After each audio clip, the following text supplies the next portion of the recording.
Hello दोस्तों, एक बार फिर से आप सभी का स्वागत है। आइए देखते हैं इतिहास विषय कक्षा 12 के कुछ जो बड़े वाले क्वेश्चन आंसर्स हैं उसको। पहला प्रश्न है, विजयनगर साम्राज्य के केंद्रीय प्रशासन और प्रांतीय शासन के बारे में विस्तार पूर्वक लिखिए। तो आप लिखेंगे सबसे पहले केंद्रीय प्रशासन, राजा अर्थात राय, क्योंकि ये यहाँ के जो शासक थे वो अपने आप को राय कह करके बुलाते थे। तो राय जो है ये प्रशासन का केंद्र तथा सर्वोच्च अधिकारी हुआ करता था। राजा का पद प्राय वंशानुगत होता था। विजयनगर के अधिकांश शासक प्राय निरंकुश प्रवृत्ति के थे। राजा की आज्ञा ही कानून था।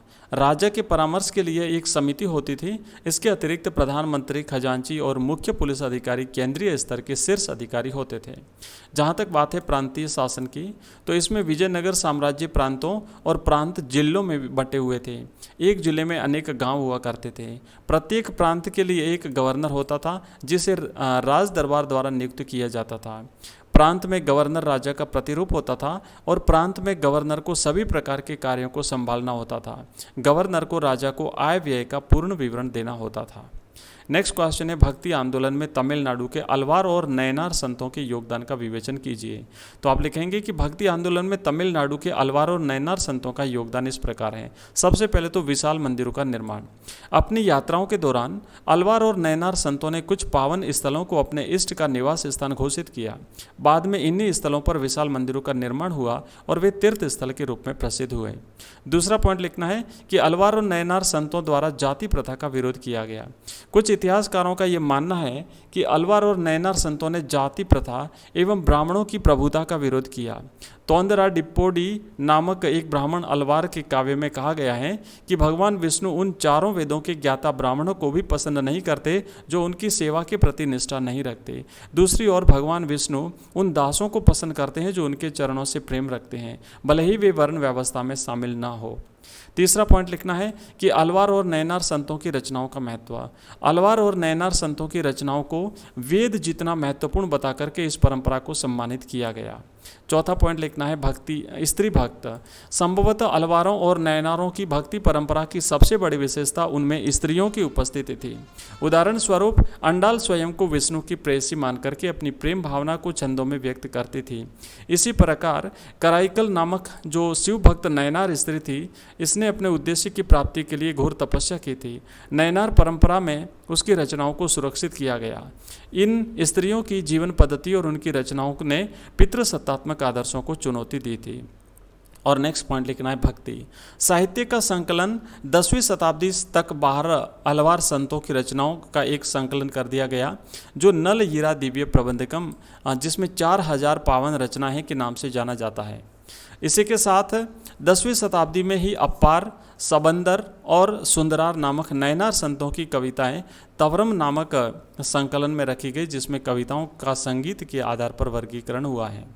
और नेक्स्ट प्रश्न है कि भारतीय स्वतंत्रता संग्राम में महात्मा गांधी के योगदान का वर्णन कीजिए।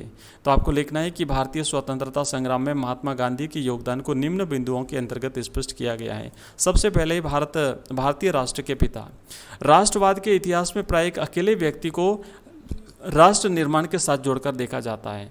महात्मा गांधी को भारतीय राष्ट्र का पिता माना गया है क्योंकि गांधी जी स्वतंत्रता संघर्ष में भाग लेने वाले नेताओं में सर्वाधिक प्रभावी और सम्मानित थे। दूसरा पॉइंट लिखना है कि भारतीय राष्ट्रीय आंदोलन का कुशलतापूर्वक संचालन किया था। इसमें इनके जो आंदोलन जो इन्होंने चलाए थे उसमें पहला है असहयोग आंदोलन। 1920 में गांधी जी ने असहयोग आंदोलन चलाया जिसमें लाखों लोगों ने हिस्सा लिया। उनके कहने पर भारतीयों ने, चाहे वे क्लर्क थे, वकील थे या कारीगर थे, सबने अपना काम करना बंद कर दिया। विद्यार्थियों ने विद्यालय जाना छोड़ दिया। सभी आज़ादी की लड़ाई में कूद पड़े। नेक्स्ट है सविनय अवज्ञा आंदोलन। 1930 में गांधी जी ने सविनय अवज्ञा आंदोलन प्रारंभ कर दिया। उन्होंने नमक कानून तोड़ा जिसके लिए उन्हें जेल जाना पड़ा। उसके बाद में नेक्स्ट है भारत छोड़ो आंदोलन। अगस्त 1942 में गांधी जी ने अंग्रेजों भारत छोड़ो आंदोलन शुरू किया। गांधी जी ने इसके लिए करो या मरो का नारा भी दिया था। अगला है स्वदेशी आंदोलन। गांधी जी ने भारतीय राष्ट्रीय आंदोलन के अंतर्गत स्वदेशी आंदोलन का समर्थन किया था। नेक्स्ट पॉइंट लिखना आपको, भारतीय राष्ट्रीय आंदोलन को विशिष्ट वर्गीय आंदोलन से जन आंदोलन बनाया। भारतीय राष्ट्रीय आंदोलन में गांधी जी का सबसे बड़ा योगदान राष्ट्रीय आंदोलन को जन आंदोलन में परिणत करने का था। उन्होंने अपनी वेशभूषा को गरीब भारतीयों की वेशभूषा के अनुरूप ढाला ताकि गरीब जनता उन्हें अपने जैसा समझते हुए राष्ट्रीय आंदोलन से जोड़े। इसके अतिरिक्त उन्होंने विभिन्न धर्मों के बीच सौहार्द बढ़ाने का प्रयास भी किया। समाज सुधारक। गांधी जी महान समाज सुधारक भी थे। उनका विश्वास था कि स्वतंत्रता के योग्य बनने के लिए भारतीयों को बाल विवाह और छुआछूत जैसी सामाजिक बुराइयों से मुक्त होना पड़ेगा। और अंतिम था, उन्होंने हिंदू मुस्लिम एकता का प्रबल समर्थन किया था। गांधी जी जो है हिंदू मुस्लिम एकता के प्रबल समर्थक थे। तो दोस्तों ये थे एक महत्वपूर्ण वीडियो जिसमें हमने कुछ बड़े क्वेश्चंस देखे हैं, आपके परीक्षा में आने लायक हैं, इन्हें जरूर याद कर लीजिएगा। थैंक यू वेरी मच और आप सभी को बेस्ट ऑफ लक आपके कल के एग्जाम्स के लिए। Thank you, bye.